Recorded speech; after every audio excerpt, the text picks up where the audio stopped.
All from a DMC, head feel like DMT. Heavy float on the cloud, stream DMV and D.M.V. and their pupils let me know. Clap it up, y'all. Come on. Get the energy right. Get the energy right. What's going on out there? It's your boy Hollywood Tim with StreamDMV, and this is The Spot. Spot is where we introduce you to creators in the DMV area and learn about their lives and learn about what we do, which is film in the industry. How y'all doing, man? Y'all feeling good? Good to be here. Let's get to it, man. I want everybody to introduce yourselves, if you will. Let's start with ladies first. Okay. I am Janai. I am an independent filmmaker, screenwriter from Oxon Hill, Maryland. I have a production company called Black Girls TV that focuses on amplifying the voice and the stories of Black women. You better amplify the voice, then. Come on, amplify the voice. You know, I'm excited to be here. I do the little thing. I'm sorry. You better amplify the voices of Black women. Okay. Yeah. But that's Okay. Fellas, anybody? I spoke it up since I'm next to the lady. Come on now. You know, I'm Edwin Maker Jr. Founded JoJo Maker Productions in 2013. My man. I made 4 movies for myself. I wrote 3 for other people. I think he's gonna add some more credits. Yeah, you got some he be credits in finding another story that I wrote for other people, but I'm a director, writer, producer, actor, and yeah, that's what I like to do. That's why I'm here. My man. Let's keep it going. Keep it Underground Productions. My name is Naim. Director, screenwriter, camera. Also, you know, I do work with the camera. So I've shot, I think, 11 films, and wrote and directed 4 projects. My man. I'm actually working on 2 more right now. Nice. And you teach. And I also, Y'all better come on, man. I also teach. Y'all gonna stop being humble on this show. We ain't gonna be there. We talk about all of the stuff we do here. I can't teach you how to deal with Disney, but I can teach you how to deal with, you know, at your level. My man. So yeah, I do teach. Okay. My name is Justin Burns. I'm a wrestling producer for WCF Wrestling. Also a professional wrestler by the stage name of Chris Ida. Okay. I've been promoted. Oh, you Chris Ida. Okay. Yeah. Okay. Yeah, he the one, he be beating everybody ass. Some slight. I've been doing this about 10 years now. Now I'm ready to go to the next level and really amplify what professional wrestling is here in the DMV area, showcase our talent, and most importantly to me, our Black talent, because I just feel like they just don't get the credit that they should, and I'm really looking to change that. I like that. Look, I used to wrestle back in the day. In high school, I was second in the district. I was killing them. That's just what I did. Something slight, you know what I'm saying? He was like the Steiner brothers. I really used to get it in though, for real, man. Right. What made you start the wrestling journey? Like, where did the passion come from? Where did the love come from? So I've been a lifelong fan. My uncle, he was the one that got me into watching it. Wait, who was your guy? My original favorite was Goldberg. Okay. He was my original guy. Then as I got a little older, I got into Stone Cold. Okay. And Mankind. Yep. Mr. Sacco. He was, I don't know, something about that. It was just hilarious to me. Mm-hmm. But once I watched it, I just really fell in love with it. And it was just like, one day, I want to do that. And damn it, you did. Yeah, and then ever since I had that thought, it was, okay, what can I do to figure out how to do that? Because there's no direct real path, especially back then. Now you can just kind of Google it and figure out what you need to do to make it happen. But it's like what my man Naim says a lot, is like, sometimes you just gotta just do it. Like, just do it. What do you want to do? Get out there and you do it. And it seems like you're doing it too, man. So like, I see from what I watch on StreamDMV, by the way, you can go on StreamDMV and watch that, because he has wrestling matches on there as well. Clap it up for that. Come on, man. Thank you. But do you come up with the storylines personally, or do you guys kind of collaborate with that? Well, we collaborate. So what you guys could call a producer or a screenwriter, we call it a booker. They're the person that puts together the matches and the storylines surrounding the matches. Okay. And we get input from the wrestlers based on the characters that they come up with. Okay. We think, okay, character A and character B, they'll work well together. What can we come up with to lead to a match that we could put on the show that we think would appeal to the audience. Nice. So it's really a collaboration. Okay. And just being the promoter, I get the final say. Like, okay, here's what we all came up with. Does it look good? All right, seal of approval. Let's put it out there into the world. All right, and with all of the hats that you have to wear, I'm sure as the promoter, you got to make sure you getting the ticket sales done. You got to do the writing and everything. How do you guys like kind of deal with all of the hats that you have to wear? I'm sure as doing your own production company and everything else, you gotta put on all these hats. How do you navigate all of that? I just take it day by day. That's the start. That's the start right there. Yeah. I just try to plan everything and then just manage my time because I'm not gonna overwhelm. I'm really big on not overwhelming myself and managing my mental health, and so I just can't do that. Now, do you have your own team? I have people I can call on, Okay. like to show up that I know will definitely show up. Very important. That's big. That's big. Yeah. Indie film. Yeah. Just showing up. Like, That's like 70% of the job right there. Be there, man. Yeah. Shout out to the people that came. yes. Yeah. Shady. A little bit, just a little bit. Now you've wore all of the hats. You've been behind the camera. You've been the mic guy. You've been sound. You've been editor. Like, talk to us about what do you think is the most important part of the film creation process? Well, I always go back to the script only because that's the architect. Just like anything, like I think when you look at film, it's really like construction. You know, you're just building something. So you start with that layout, that blueprint, which is the script. But I always say to writers when we do a writers room also. So we have our writers that we bring up within our own production company, so that we can teach them how to write, but also how to write in a box. Because when you as an indie filmmaker, you're writing in a box. Now, if I was thinking about anything, I could write it. I can write the aliens and invasion and whatever. But if I'm thinking about what my resources are, now I have limitations that I have to include into my so it's like you can't build a mansion, but you can build a nice sturdy shack. You know what I'm saying? Right. And it could be the best shack, and it could be a whole industry where you could just sell those until you get to where you progress to where you can build mansions. I like that. But And it's just taking that. even like literally, right? Like when you're shooting, let's say you don't have a mansion, right? You can. I like how Edwin, you got a couple films where it's like you would think like you out of Baltimore, but you're in Baltimore shooting. Right, yeah. Talk to us about the angles and how you shoot or how you light to create the picture that you want on and off screen. So I think, like piggybacking on what Naim said, you definitely don't want to go too far out your box. For the last project we did, Says the guy who got a whole helicopter flying in his film. it's funny, man. So yeah, you definitely got to use your resources. You definitely got to use your resources. It is a helicopter in my most latest film. But you just gotta call around. It sounds super expensive, but it's not. You just gotta call around because like you might want to go out, a night out with your lady, with your son, or your kids or whatever. And helicopter ride around the city is only like $300. So you can make it work, but as far as like I think once you go too far, your movie starts to become unrealistic. And we was talking about that before the camera started rolling, like it being subjective, like that's not realistic. But you gotta use your resources. There's websites out there where you can rent a mansion for a few bands. Absolutely. But then it's like you don't want to be crunched, because like the last project that I finished, it's like, dang, I'm missing like these last few $1,000s to make this joint work. So it's super important. You can start with an establishing shot of a mansion, and then just start at like a fancy looking dinner table, you know what I mean? And like they'll never know the difference as long as you stay in that one room.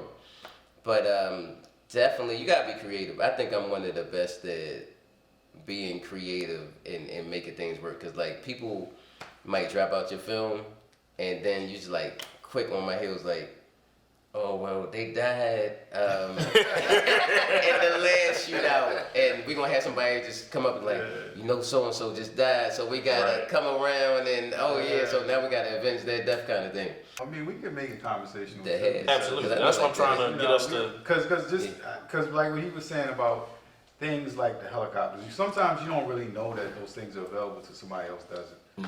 And then when they do it, now you just gotta be like, yo, what you do? You know, and also having a community of filmmakers helps too, because you just see stuff that they've done, but you don't want to duplicate what they've done. Right. But what is the system you're using where you got the helicopter? Because maybe I can get a helicopter because I have a certain scene that where it's like a hospital scene, if they flying somebody from, you know, wherever because they got a broken leg in a mountain. You don't have to be in the mountain, but you could just have the helicopter land, like exactly. You know. So what he points out is like the creativity that you have to have when you're in the box. And then even at the higher level, it's the same thing because they cheat a lot in what they do too. But it's the difference between millions and thousands, you know. Facts. Access. Yeah, access. It's very, very different. And you just can't waste time. Much of what she was saying, like managing your time. Yeah. You know, like you just can't get on set and not know what to do within 3 like hours. freestyling, right? There's a hole out here. Yeah, but I think a lot of it is also, I think people are so protective of information. Like in the industry, it's really hard to like, it's not hard with the right people, but I feel like people are so protective of dropping gems, or I don't want nobody else to. You know what I mean? 1,000,000% agree with that. I couldn't agree. Like, you know, that's super. Like, I know a couple people who's like that because it's like, and it's like we all do better as an industry if we all share resources. I have no problem giving all of my jewels away, polished. You know what I mean? Like, it's like if everybody's on the same page, and I think all of us are, which is like with StreamDMV. Awesome created StreamDMV so that we had a platform that we were able to display our work. We don't have to wait for Netflix. We don't have to wait for Amazon. We don't have to wait for whoever. We can do our own thing, and we can bring the business here. And that's what these kind of conversations are about, right? It's about getting us together, and so we can share ideas. And when we collaborate, we make beautiful things together. Right. You know what I mean? And why don't we even talk about how this area is the most talented Let's talk about it. area. I mean, like seriously. Let's talk about because it has the most resources as far as black talent. You know, like you go to Atlanta, you go to LA, you're gonna find people from the DMV. It's just the way it is.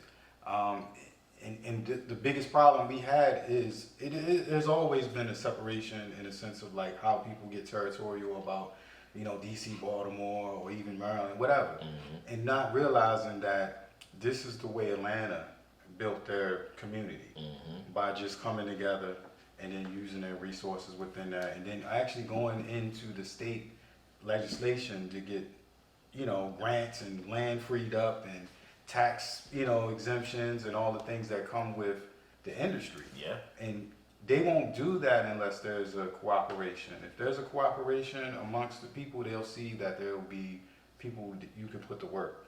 And that's the main thing. Like, you know, we have a lot of, I'm not gonna say performers, but we have a lot of entertainers. But we don't have a lot of the business-minded people that want to build the house. The infrastructure. Build the infrastructure so that the people can work within it. And you know, and have a home for where, okay, now it's a strike, I can come back home. Piggybacking off of what you were saying about actual people doing the behind the scenes work, like what are you guys doing to keep up the dream or maintain the dream, right? So it's like with the wrestling, you know, I'm sure you got costumes, you got the ring, the actual ring, like talk about the process. Like, did you build the ring? Like, what did you have to do to make your dream come true?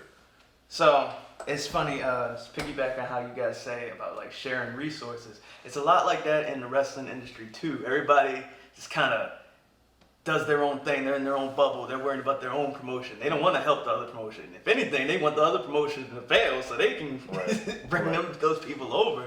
So with the ring, like that's the main, that's our stage in essence. If you don't have a ring, you don't have a wrestling company.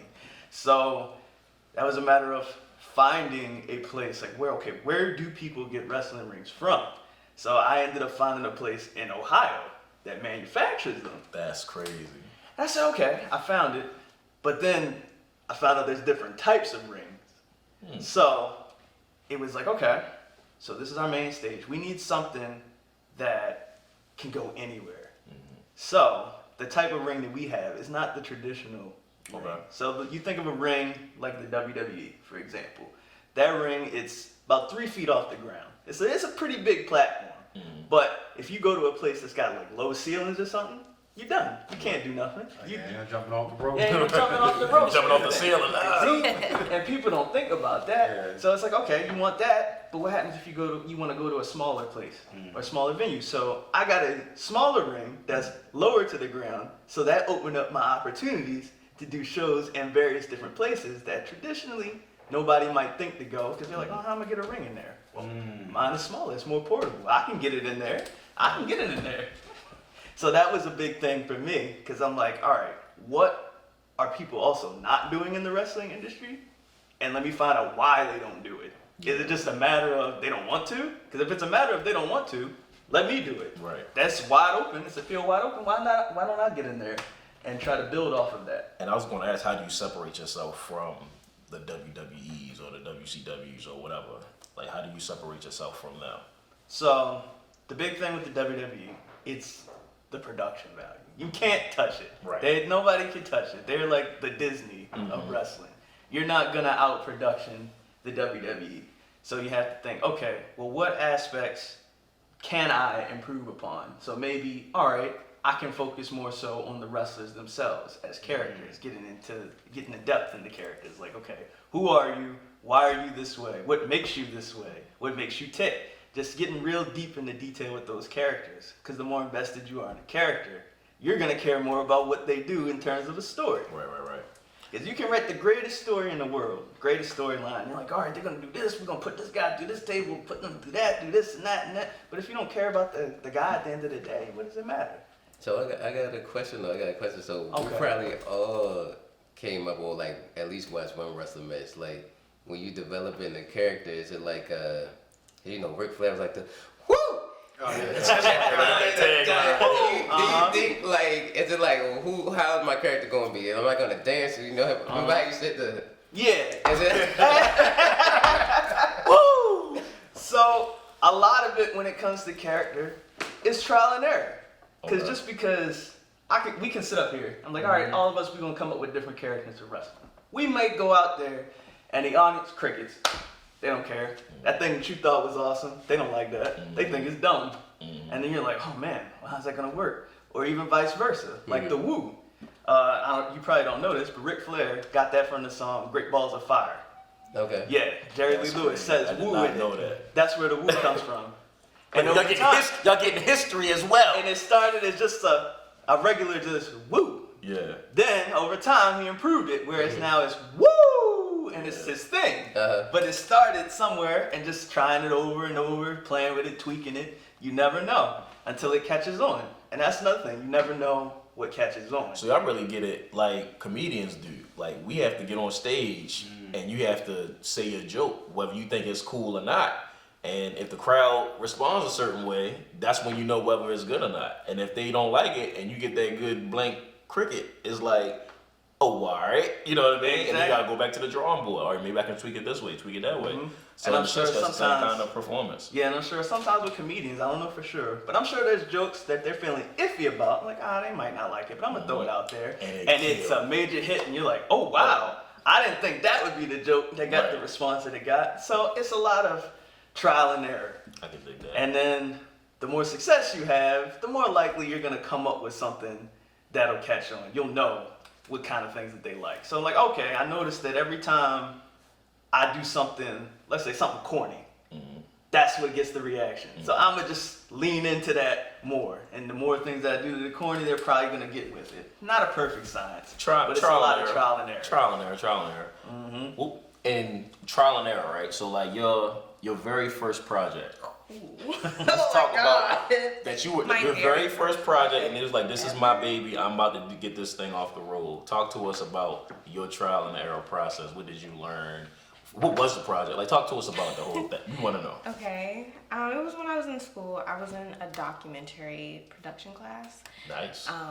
This was right before the pandemic. Who's the teacher? Shout out to the teacher. MK Asante. Love him still. Yeah. So he was like, you know, we're gonna make a short doc. You have to make a short doc for this class. That's your project for the whole semester.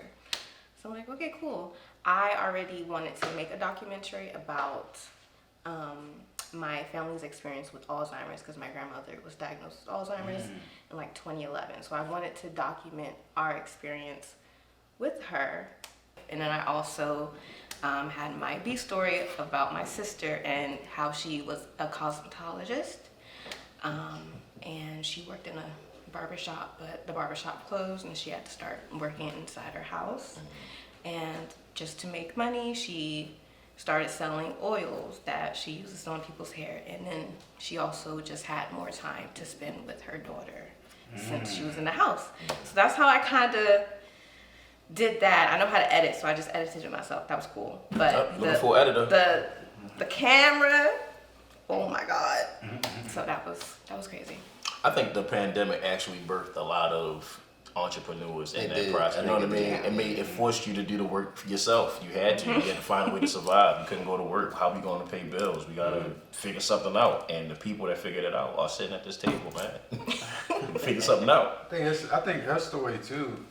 It only gets better with time. Absolutely. Because the farther we get away from the pandemic, the more reminiscent people are of that time who didn't go through it.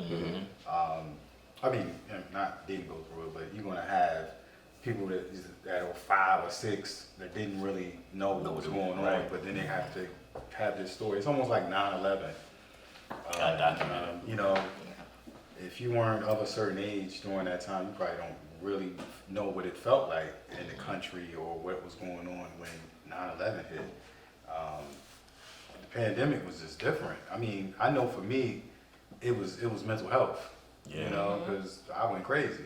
You know, because I was like, what? Like, I never had an experience where I couldn't leave, and I didn't have a job, and I was home with my kids, and I realized they jumping off the top rope on your head. Hold that thought for a second, right? We're going to take a quick break, and we're going to get back to it. We have a guest coming in, so stay tuned. Thanks for coming to the spot. StreamDMV. Keep it locked.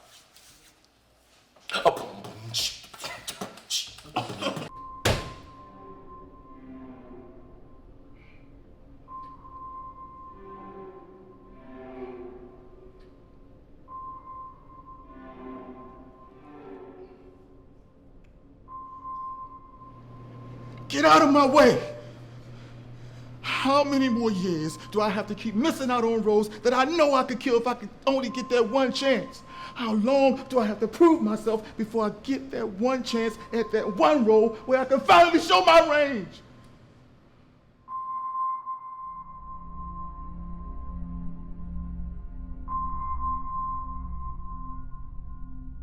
Welcome back, StreamDMV. Welcome to the spot. I am your host, Hollywood Tim, and we're going to keep the conversation going. But before we do, I would like to introduce you guys to our special guest. Would you like to give your name? Hey y'all, my name is Natu, but I go by Natu Koroma, but I go by Natu.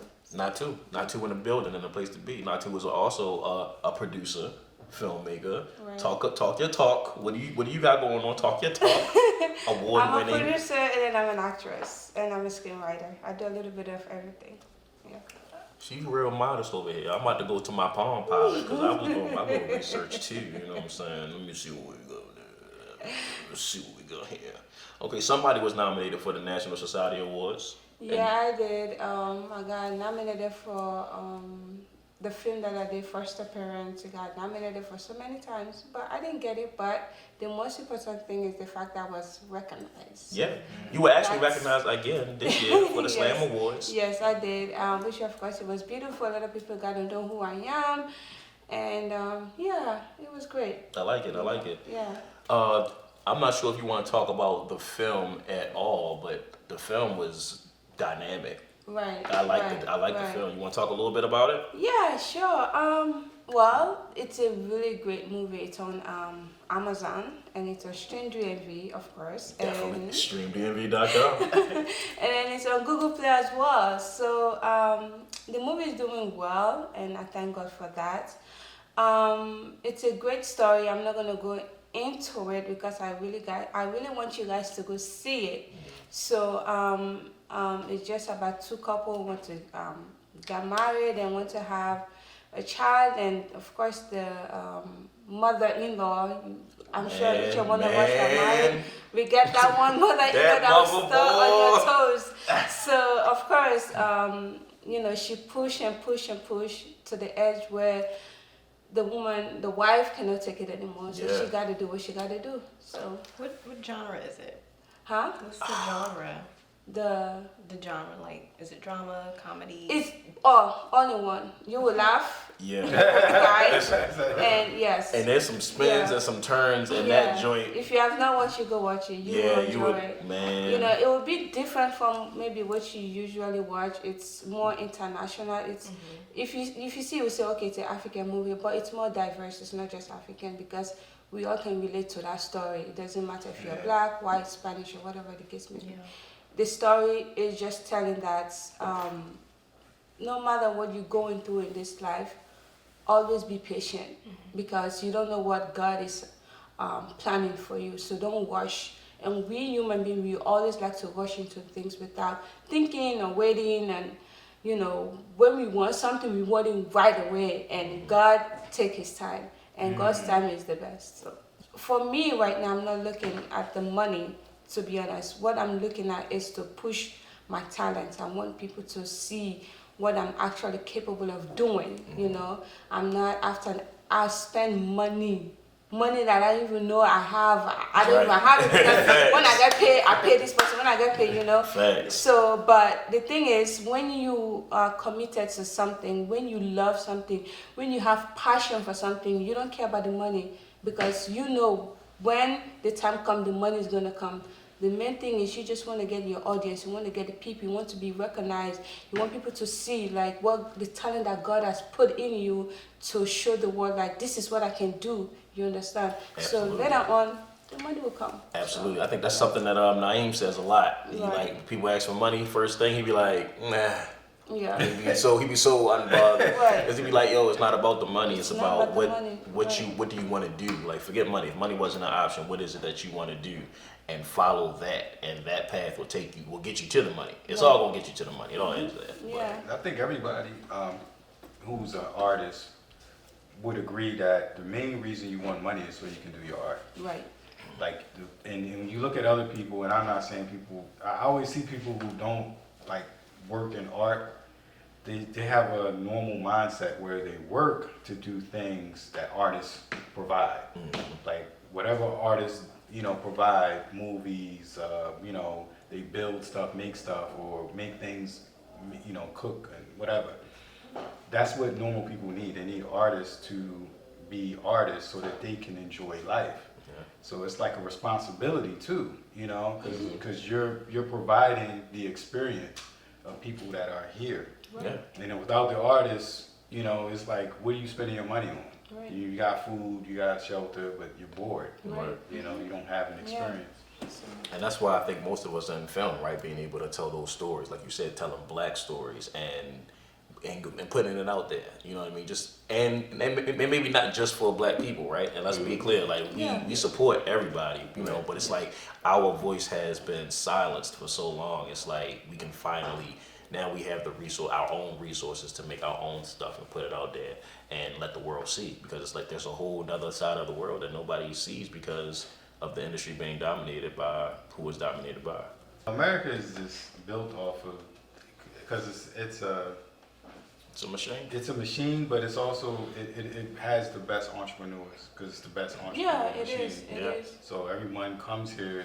America is a business. It is a business, literally. So I can understand if you take your knowledge and your competitive nature that you learned in America and take it. That's the whole process because I am learning so much, and I just feel like like for example, Nigerian is doing so well. They support one another. And one thing about my country, I'm not going to sit here and lie or try to be fake. And we don't support one another. Sierra Leoneans, we are very, very compete with one another. Like for example, if you have like, let's say you know this person that can help you, you're not gonna be like, oh, let me introduce you to this person. This person is going to guide you. And that's actually something we were just talking about how sharing resources and giving resources. You know what I mean? Like if you need something and you need something, let's collaborate and let's work together, and we get a bigger pot at the end. You know what I mean? We get a bigger what's the word? The thing. You get a bigger thing. Together. Better. Product. Pause, right. Super pause. Yeah. Nah, man. But do you find cooperation in America a little easier? I did. I mean, let's say... Which is interesting to me, because I would think you would get it more home. Yeah, which of course, I'm not going to say all Sierra Leoneans are bad, because there's few that actually have helped me to where I am. You know, like Princess, this girl, she's a celebrity in my country. She really, literally came through for me. She's like, give me numbers of contact. She'll call them, hey, she will call you. She got me interview. She got me, the girl helped me. This is one girl, wherever I go, I will call her name, because she actually literally helped me, you know, for my movie to be recognized in my country. So which of course is a blessing. So you're always going to have that one person, but majority of us, they'll just say, oh, congratulations, good luck, keep going, you know, but they'll not give you the happy hand that you actually need. And this girl Princess actually came through for me, especially for my project, Foster Parents. So now with your project Foster Parents, I was talking about how it looked visually. You shot that here? Yes, we shot that here in where is it? Is it Bowie? We shot that in Bowie, a location, and I mean, all I can say, it's a blessing. The location was given to me. The office was given to me by Dimple's Record. This guy that have a car rental. So he, I mean, like I said, when you wait at the right time, God will bless you. You know, you just have to wait, be patient. That's all it is. And I'm not going to lie, but when it comes to location, it was provided. And we all know, as a producer and a director, the biggest thing after you have your actors and everything, if you don't have location, you don't have the film. Right. Because people are going to be kick you out. Did you out get any what's the word, permit for you to be shooting that here and stuff? So if you don't get that permit, if you don't get that location, the right location where you're going to be shooting all your film, it's a big issue. It messes up your whole concept or your whole project. So location is number one to get. And we did get that, so which of course is a good thing. Yeah. So I guess, like, to everybody, you was talking about the struggles and making it, just waiting on God. So I guess my question for everybody, because I'm pretty sure it's always the hiccups that come on the projects. What's, I guess, you guys' biggest struggle in making movies or putting the matches together? And what is it inside you guys that says, you know what, let me take a deep breath, I'm gonna keep going? Because we all know, like, a lot of people who quit, they be like, you know what? Because I remember when I finished my last project, I was glad that I did it, but I was in so much debt. Like, I had the feeling of regret, but I was like too prideful to say I shouldn't have did this. Right. I was too prideful to say, like, I know it's going to work out, but I felt like I should not have made this movie. I'm looking at all these bills. I'm like, I'm doing all this off of loans, and I'm like, I don't got the money to pay this, and what's you guys' biggest struggles, and what is it that just keeps making you doing? Because I'm pretty sure we all been doing this for years. We didn't just start this yesterday. So what keeps you guys, like, I know, like, I'm doing this for a purpose, kind of? I guess you can rotate to the young lady. I think my biggest hiccup was graduating. I did not get the internship that I was attending all semester long.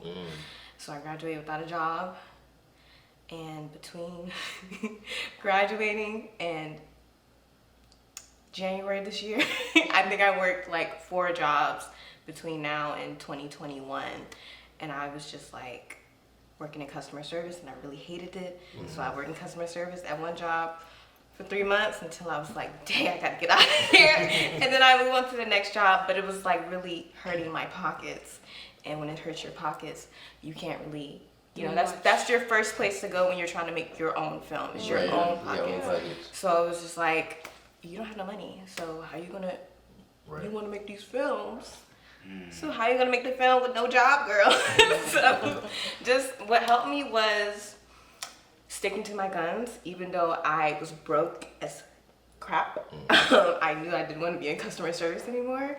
So I kept on a little job hopping until I got an internship in production, and I just got another internship in social media.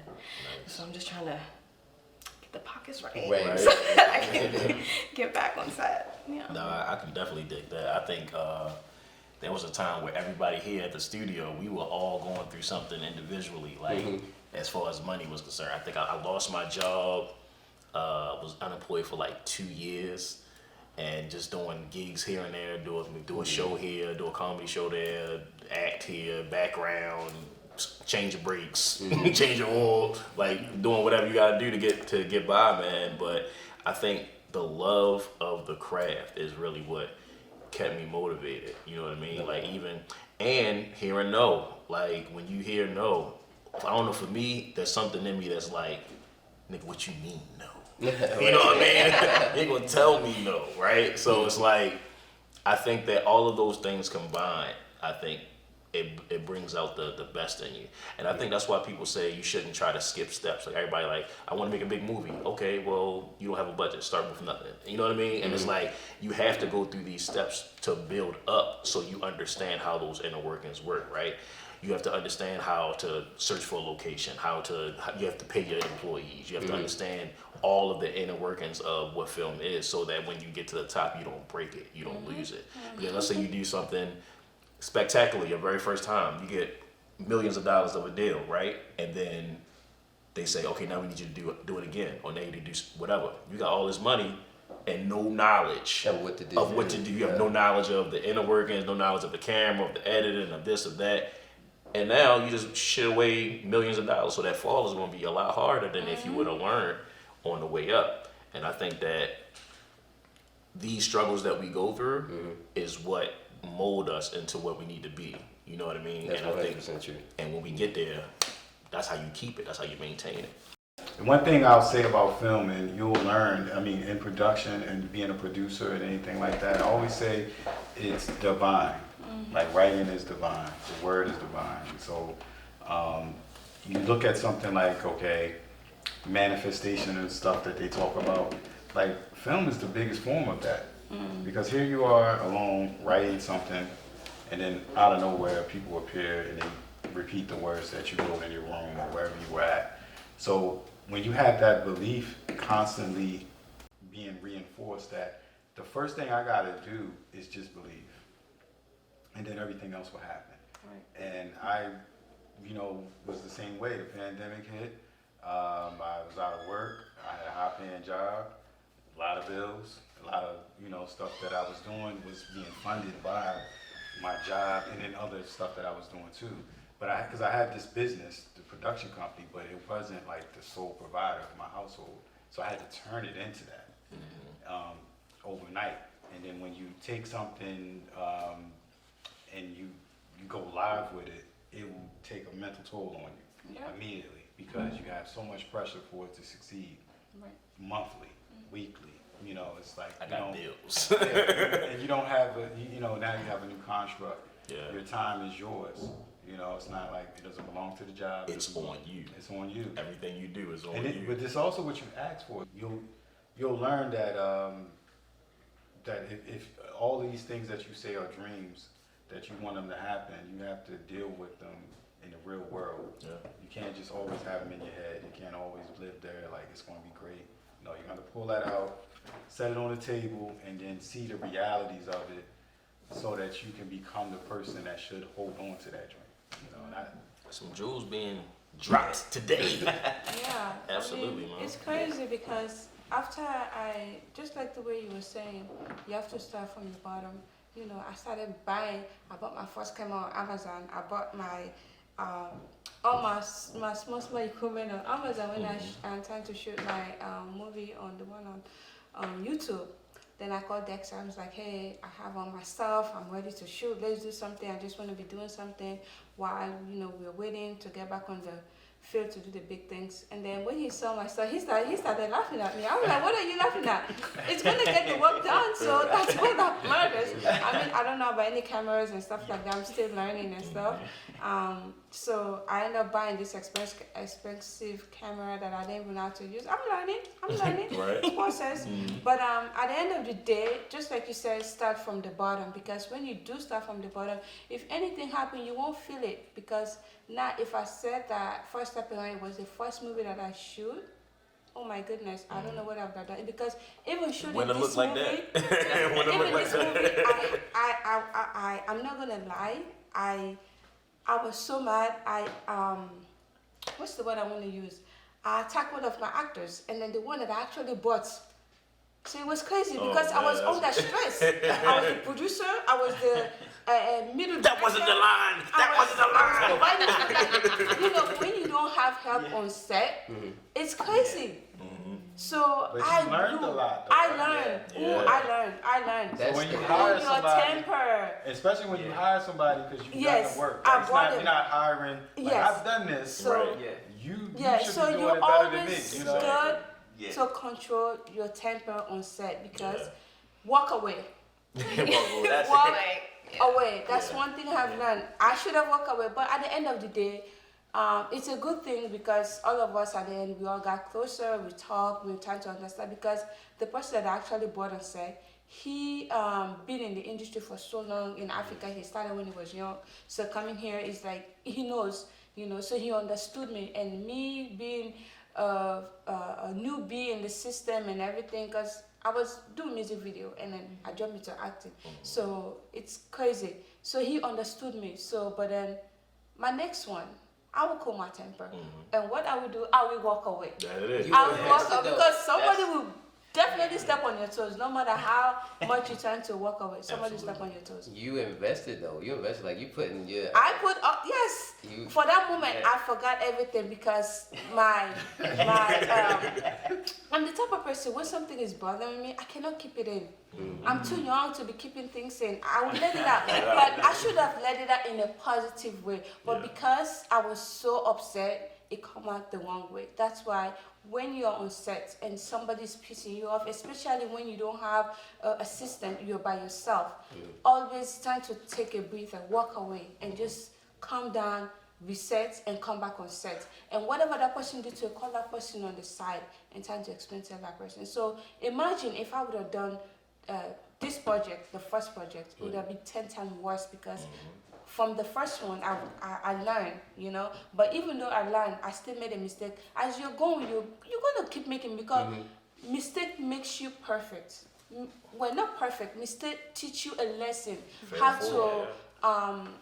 to present yourself with people. You understand? Because you're working with people with different background, different nationality, different mood sets, different, like everybody, all of us here were different. I will pull that thing on your neck, you will like, okay, it's cool. But you will get upset. You understand? You will get upset. She definitely was looking like. No, Mine ain't gonna break. Right. It's just an example. Why some people will take it easy and calm, but some won't, because we all are different. You You understand? gotta learn people too. Right. You have to. So that's why whenever somebody's make you upset, especially on set, and especially you're the one that's spending, walk away. Yeah. Walk away. That's fast. And it's good that you recognize that about yourself too. I have to, What because do? You get upset and it's Body slam. Suplex. So with me being at the shows, because it's in real time. Right. Oh, So- right. Yeah. If something goes wrong, Somebody we slapped you can't the say wrong way. cut. Yeah. Let's back up, do it again. If something goes wrong, you have to go, okay, in real time, what do we do to fix this situation? Oh, we fight. Or it could be anything, like put him in just the headlock and tell him in his ear. No, I actually seen a documentary on that. I can't remember who was the wrestler that was talking, but basically, he got hit in the face in real life. Oh yeah. And then they got to fighting in real life. Undertaker and what was it? Undertaker. Was it Undertaker? Undertaker. What's the guy who used to wear the flannel? He broke his. Mick Foley? Was it him? He broke his back or something? Or who you talking? I don't know. He was the dusty-looking guy. He had the scraggly beard. I'm thinking about Mick Foley. Was it Mankind? That's the Yeah, he broke his back, right? Yeah. Because they was really fighting. Yeah, man, it got real. Yeah, it gets heated out there. And sometimes you got to know what to do on the fly. Like, I can think, me personally, that I was in a match. 5 minutes in, I broke my foot. I didn't know I broke my foot until after, but I broke my foot. So I had to change up the whole match because there was a whole thing. So did you communicate that with him in the ring? Like, Yeah, I think I broke my foot. gotta communicate it. yeah. Gotta So adapt. is it the chokehold? Because I feel like they always like they put you in this chokehold over here. I broke my foot. It can be, but most of the time they use the referee to relay the message. Gotcha. Like, hey, hey, I think I broke my foot. Tell him that I broke Y'all my knock the foot. referee out sometimes so you can get your extra, because I used to like that. They'll knock him out. Their wrestling matches are different. It Like depends the ref literally is checking them on the ring, like for weapons. Like their ref is crazy. You got east side, Bro, they got wrestling. That's a way to get information across too. Absolutely. He's patting you down, like anything I need to know. Yeah, tell him such and such. All right, got you. Then when he go over there, pat him down. He gotta relay the message. So yeah, it's all different ways to communicate it, but just being able to adapt and be ready to adapt, knowing that all right, this is what we wrote on the paper. Something on here is gonna go wrong, so let's already think of Plan B in mind. So that you Plan did A live may shows? not. Yeah. Yeah. No cut. Plan. And so in your planning, like is it script or is it like, hey, you come in a ring, like in a sense of like the fight, like who initiates what's supposed to happen first? So the wrestlers, they will determine what they want to do in the match based upon like guidelines we give them. Okay. Like, all right, you and I were having a match. We know, okay, you're winning today. You're winning in this way. All right, so now it's up to us as wrestlers to determine how do we get to that point. Yeah. When I get to my move, I get the Exactly. crowd hype. If I tell you, all right, you winning with the elbow drop. The Naim no. Yeah. I'm The bus driver. The bus driver. You're winning with the elbow drop. You got 10 minutes for your match. Entrances included. So work out how y'all get there. We're going to get into some things, man. Let's get into the writer's strike. Everybody know about the strike? A little bit. A little bit. So basically, the strike is going on because actors and writers alike are disputing use of AI. Writers are not getting paid residuals and things like that. What are your feelings on that? No. You book me for this and it's going to be for that, and that's how it should But be. I don't know if that's what But they that's say, if No, that's exactly what they said. If you give me a contract and I read the contract, for sure I'm gonna get a lawyer, and then make sure that's what you are setting me for. That's what I am doing. If you take anything as beside that for another project and I see it, I'm gonna sue you. And that's where the contracts come in, because they're making it so that you can't. And that's the issue, is that we can use your likeness whenever we want, however we want. It's like, did you guys watch that show Black Mirror? There's an episode on there called Jane is Awful. I suggest you watch that. Jane is Awful, Black Mirror. It's crazy. And basically, long story short, this woman wakes up, she enjoys her day or whatever, goes through her regular day, but she signed a contract basically with the Netflix in that space that basically said that by signing on to Netflix, you authorize us to use your life as a story, and then we can do it like immediately. Right But it depends though. If the contract is saying that we're going to use it multiple times, then okay. But if it's saying it's for this particular project, then it should be for that particular project. It should be. But if they use it after it's just for that particular project, then there's going to be an issue. Go ahead. You better go. Oh yeah. Yeah, I want to go. Because he got a lot of likenesses. I can see both sides of it, because there's gonna come a time with this advancement in technology, come a time they scan you. You've been dead for 50 years. They can still use you. He's a scam right now. Actually, we're talking to him. I came from the past. way long beyond for you to even benefit from it. Yeah. And it's gonna come to a point where they've scanned enough people where they won't even need background actors at all anymore. They can just, oh, well, we can use this guy from like 30 years ago. We can bring him in the project. Right. You know, we're not even using young people Naim. that are here now. You use the anymore. young Naim. So it's but determining what it looks like, because the technology is always changing. That's why it's so difficult. Yeah. Because But that's what they're saying too. They don't know what it's going to look like Yeah. to sign it. And that's what they kind of working out, and we hoping that seeing all of that will be worked out, and then actors can get back to acting, writers can get back to writing, and then we can all get back to doing what we love to do. I think one of the benefits of being independent is you get to do what you want to do, right? And I hope that we're able to do that and tell the stories that we want to share with the world. So what do we have? What projects do you have coming up and coming?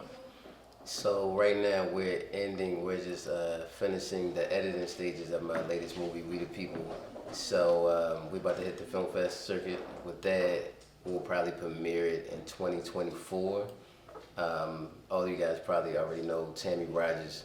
She just got with me. We talked for a little bit, and I'm gonna write a project for her. Nice. So that should be starting in 2024 also. So, I like that. Yeah.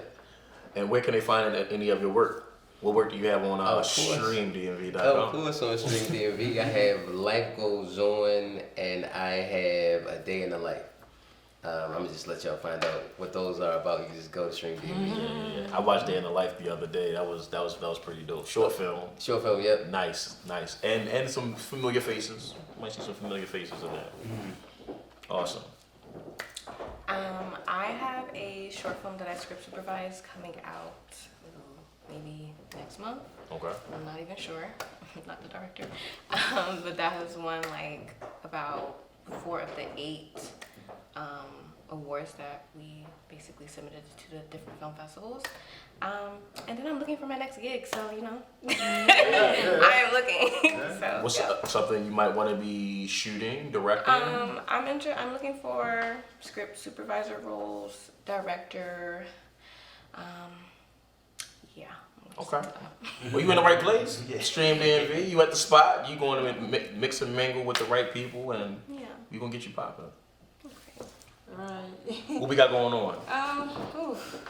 Look, so man, let me go down my palm. I'm telling you, it's crazy. For now, I'm just trying to push foster parent to see how far it can go, because, I just wanted to go somewhere so that way, what I have coming up, pretty much. I went to this book signing of, what's this actor called? Forgive me. But he's a very big actor in Nigeria, one of the biggest actors. I was shocked. He gave me his number. He want us to work together. And of course, I have to prepare myself very well. So I am looking for sponsors for this project that I want to do that's coming up. Nice. And looking for connection and stuff. So I'm not rushing. I'm not stressing myself. And I still continue doing music video. Actually, I have one coming up tomorrow. Come on. So I'm just, I'm doing it. Pretty much, And getting it done. And getting it done. Come on now. Yeah, that's it. And where can we find your project, maybe? Of course, StreamDMV #1, yeah.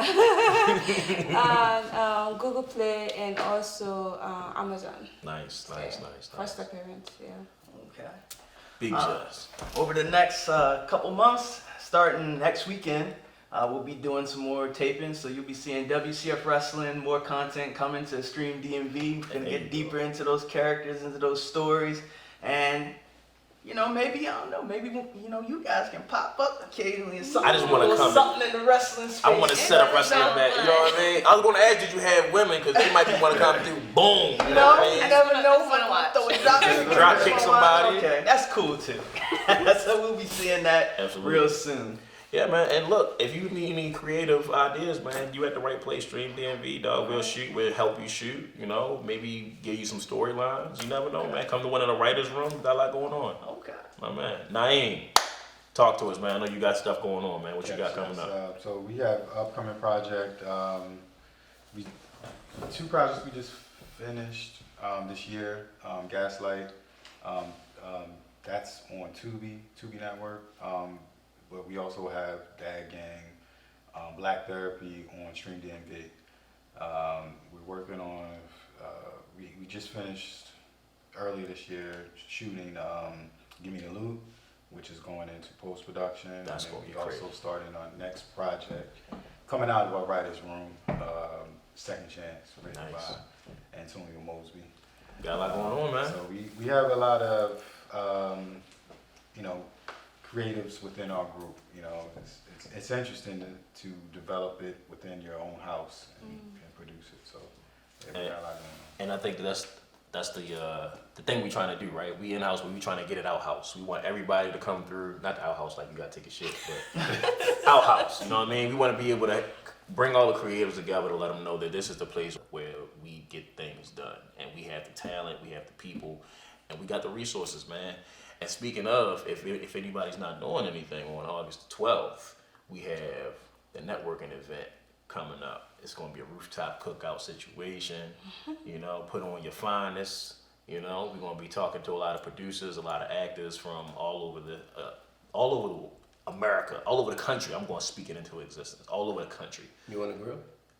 I ain't on the grill. You ain't on the You don't want me on the grill. If you want to have a good time, don't put me on the grill. You want the fire department? You know what I mean?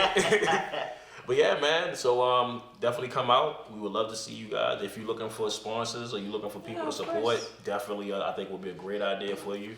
You want to come out and maybe find some new talent, definitely. You got projects you want popping, you got project. Come on, man, like this is the place to be. StreamDMV Cookout. It's going to be lit. August the 12th again.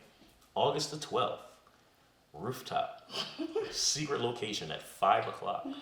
I got to ask this one question, though, guys. This one question. Absolutely. We're all business owners, and we all been talking about this straight. Somebody says, hey, I got $250,000. I buy your movie, or, I buy your wrestling company. $250,000, I want it. You don't get nothing else from it. If and when it succeeds down the line, I might make $1 billion off it down the line. Do y'all sell it? No. Not my whole entire, maybe a project. A project. I can sell that. Right now? Just one project? Right now, I can sell quarter mil? $250,000? Yeah. $250,000. Quarter mil, I'll sell it right now. When you ask, I just need not specifics, but if you're selling a project based on what? Because if it's $250,000, I might sell you 2 projects. You might sell just one script or one movie? One movie, one script. I'm giving you sell $250,000. Gaslight for $250,000? You take it and do Yeah, we did that in 5 days. Absolutely. When you feel some kind of way if they make like $100 million off of it? No. Because it's the same as if you sell anything. What's the Somebody market want value? to gain more. So if I buy this from you, my whole purpose is to gain more from it. The other thing too, if someone magnifies which they bought from you, they're only going to come back and buy more. Right. So and people want to say, who did that? And then you can restructure the next year. Exactly. It's the value. And that's the thing, being able to restructure the deal later on. Like, don't give me these, for 18 years, you can't do nothing type deals. Like, no, we're not doing that. Because we know, like, when Jordan came in the league, like, all the basketball players was just getting, like, you get your name on the shoe and you get a large lump sum. But he gets a percentage for every pair of Jordans that's sold. He took less money. That's why he the GOAT. He did take less money. I mean, some of the deals that get structured are always better if you're dealing with someone who has more. I mean, not more, but they don't have as much. So like the deals that we make right here with each other will be your best deals. Yeah, that's why they always say you got to you got to network horizontally. And not that's going to always be the best. Well, we can sit here and talk business all day. I want to thank y'all so much for pulling up to the spot. Thank y'all for supporting StreamDMV. Thank y'all for having y'all projects and everything on StreamDMV and getting them there. And that's a wrap. Thank y'all for tuning in. StreamDMV.com is the place to be. This is the spot. I am Hollywood Tim, and we out of here. Now let's go shoot dice. Don't know what that means. This is good. Yeah, man, I like it. Colder than the winter soldier on the planet Hoth. I come off soft, but I'ma give it to you strong. Cuff season, slide my sword in a tom-tom. Make her feel it in a tom-tom till she rev run all from a DMC. Head feel like DMT. Have you float on the cloud, StreamDMV and D.M.V. And their pupils let me know they on the vibe that they ain't used to.